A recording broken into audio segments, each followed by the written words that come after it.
my name is Paula Hurlock and I'm with Wellness Experience Jamaica. And Wellness Experience Jamaica came about as a result, it's kind of a pandemic response, as it were. We recognized that the pandemic had a lot to do with the immune system.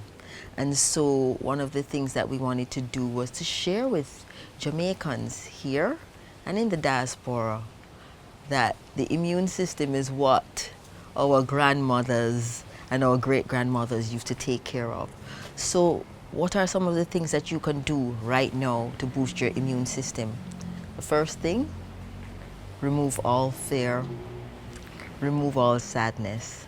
Because fear and sadness, believe it or not, messes with your immune system, right? What I recommend in terms of a daily practice is rising early with the sun or before the sun. That's very important. We have forgotten the circadian rhythm, the daily rhythm. We are designed with the daily rhythm in mind, right? But we watch TV until late or we go party until late and it messes up.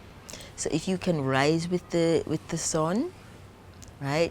Get outside and take some deep breaths. In other words, do breath work in the air. The morning air is the freshest, coolest version of oxygen that you can get. It has more life force in it than any other time of day. That's number one. Number two, if you can commune or connect with the divine in whatever form you choose, whether it's through prayer or meditation. It is said that just the act of clasping the hands or taking deep breath relaxes the vagus nerve, which runs, it's a nerve which runs like all the way through the body, runs through the chest. It relaxes the vagus nerve, and overall for the rest of the day you are just in a better place.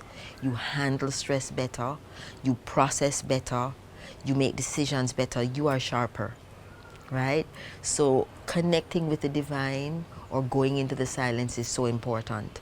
A lot of people don't connect that act with the act of boosting the immune system, but those are the kinds of things that get lost with Western medicine.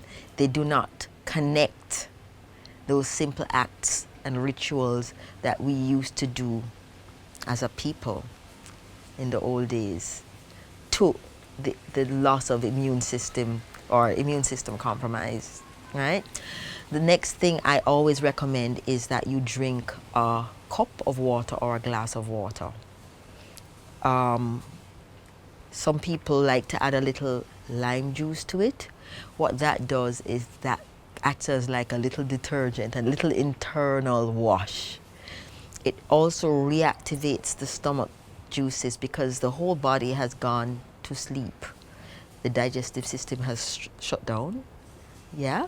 So when you get up and you drink a glass of water, that reactivates things. When your digestive system is vigorous and robust, your immune system automatically is also robust, right?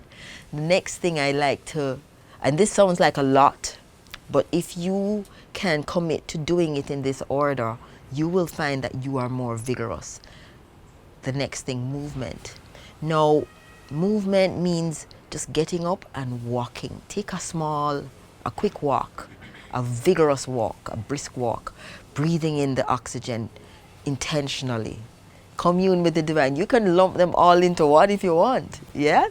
But think of movement not just because the doctor said you should move or movement is good. Think of movement as a means of getting the blood pumping, circulating through your entire body. Not just the blood, because remember the blood is assisted by the heart, but the lymph. The lymph has no heart to pump it and relies on our movement. So when we move, we walk, move those hands as well, because you have some lymph nodes and the lymph system is scattered all over. And the more you move your arms along with your legs is the more it will move and circulate along the breast area. The next thing, a light breakfast of fruit juice. You know, I prefer green juice. Why green juice? Because green juice tends to alkaline the body and it tends to give you all the nourishment you need. Green juice is filled with chlorophyll. Yeah, chlorophyll is the closest thing to hemoglobin. It carries oxygen and our blood needs the oxygen. So if you can have green juice, you know, and light fruits rather than a heavy breakfast that is laden with the proteins and the carbs, then you do so.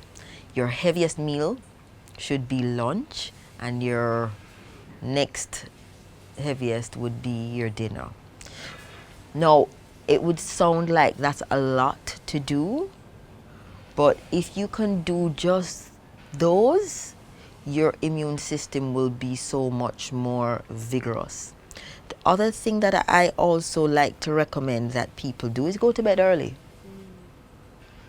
Early to bed, early to rise. You know what they say, there's a reason why they said it. They were able to observe very clearly that the persons who followed that rhythm were more successful, their temperament was more balanced, and they were able to achieve a lot more in the day, right?